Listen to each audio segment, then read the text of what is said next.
Even in the most complex of systems, there is a way to simplify how they are managed, and in so doing, achieving results that you would have hitherto thought were neither reasonable nor possible. Welcome to the Systems Thinker, a video series to help you know the whole, focus on the constraint, and reach your goal. Before we can come to understand how best to manage a system, we have to determine its boundary.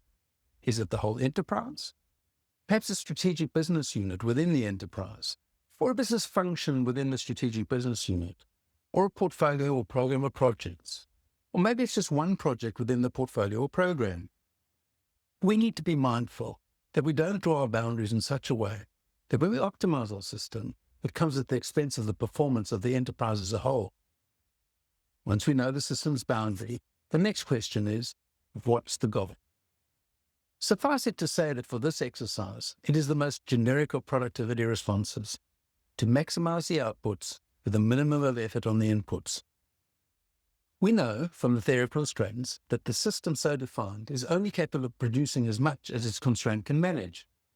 Thus, in managing our systems, we must engage with the concept of the 5-step focus.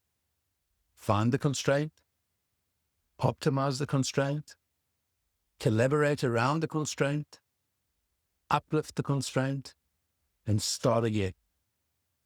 My course for systems thinkers explores how we can come to fully understand and exploit the power of the idea of the 5-step focus, and how this reasoned and empirical approach can contribute significantly to delivering consistently high-performance results over the long haul. To learn more and experience what I mean, click the link in the comments below.